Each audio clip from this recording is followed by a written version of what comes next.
就是你杀的。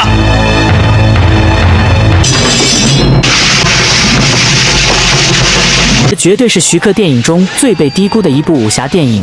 可是有人说这是赵文卓的扬名之作。他叫定安，是一个断臂的男人，无意中捡到半本武功秘籍，练就了一身绝世武功。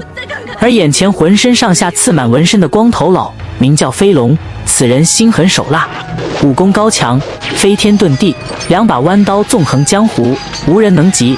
10几年前，飞龙杀了定安的父亲江南百金刀，其父亲在恶战中留下了半截断刀，在炼风号大殿上所供奉的正是此刀。10几年来，一直保佑着炼风号平安无事。炼风号是一个专门打刀的地方，这里面打出来的刀锋利无比，持久耐用，远近闻名。定安与铁头是炼风号的打刀能手，二人在师傅的带领下，把炼风号治理得井井有条，能在西北边陲小镇上立足，得益于炼风号的门规，只做生意，不问是非。然而处于江湖之内，怎能置身事外？人在江湖，身不由己。这是一个以人为猪、弱肉强食、腥风血雨的江湖。江湖上的买卖，赢只是暂时的，输却是注定的。一天，定安和铁头一起外出送货，遇到一伙猎户正在准备强暴女子。初来乍到的和尚看见此情形，迅速出手，不可避免地卷入这场是非当中。在一开始交手中，和尚占了上风，由于他的慈悲，放过了那些猎户。殊不知那些猎户怎能善罢甘休，早已布置好陷阱，等待着他的到来，如同捕捉野猪一般。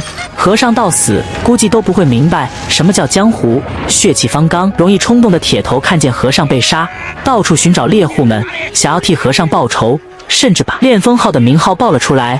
定安迅速拦住铁头，让他不要惹是生非。围到炼风号的铁头迅速召集自己师兄师弟，准备出去将横行乡里的猎户铲除干净。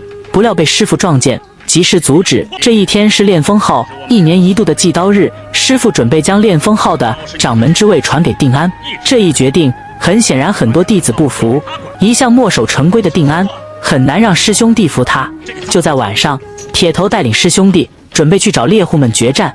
然而今晚注定是不寻常的一晚，定安也无意中从师傅的女儿小玲口中得知自己的父亲是被人所杀，那人浑身上下刺满纹身，而炼风号大殿上那把断刀正是他父亲所遗留下来的。定安跑去问师傅，从师傅口中得知他的父亲是个好人，但是死的不值得，只有活着的人才有价值，死了的人一文不值。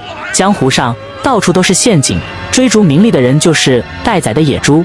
安定得知自己的父亲是被人所杀，收拾东西准备去找仇人报仇。看到定安出去，小玲跟着跑了出去，想把定安追回来。可是接下来发生的事情让定安失去了右臂。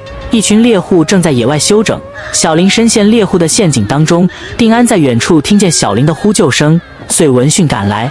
不料一个接一个的陷阱把定安困在其中，不能自拔，双拳难敌四手，最终定安的右臂被砍了下来。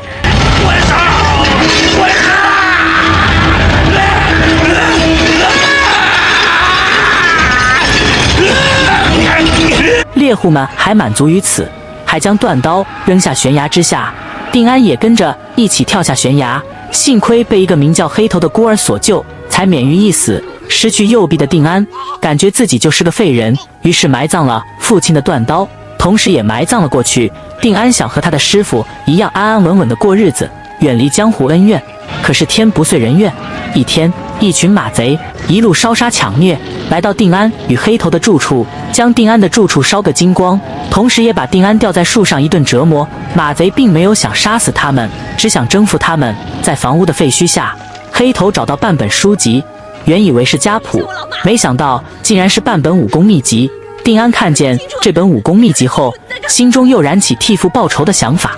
由于身无分文，定安不得已重新挖出断刀，就开始修炼武功。第二天，马贼又来到他们的住处，让马贼们想不到的是，明年的今天就是他们的忌日，他们成为了猎物，在江湖上出来混的迟早要还的。只见定安刀法迅速，天下武功唯快不破，犹如幽灵一般，将马贼们消灭干净。仅此一战，定安成为了小镇的名人。但是定安从来都不想出名，他的目的只有一个，就是替父报仇。就在这时，让炼风号想不到的是，马贼与飞龙早已盯上了他们，他们合伙准备屠杀炼风号。一天，马贼们化作无辜群众，伪装自己来到恋风号，而恋风号的人心地善良，认为他们身上没带武器，故而打开大门让马贼们顺利进入恋风号。可是恋风号的人早已忘记了自己就是专门打刀的，当他们反应过来时，已经为时已晚。马贼们迅速操起大刀，与恋风号的人打杀起来。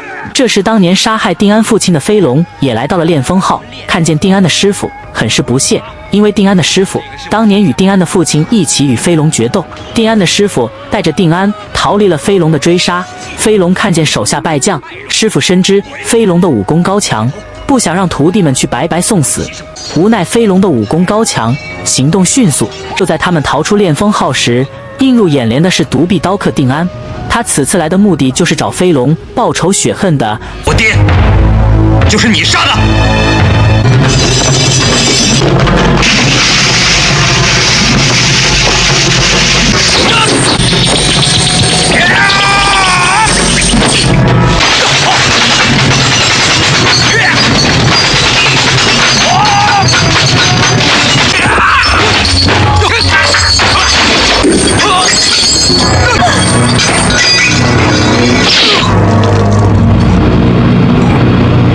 最终定安手刃仇人，大快人心。什么叫江湖？江湖上的事像是买卖，想得到什么东西，你必须要付出代价。如小林所说，江湖上的买卖，你只能占一时的便宜。影片到这儿全部结束。如果喜欢我们的节目，请订阅一下，谢谢。我们下期再见。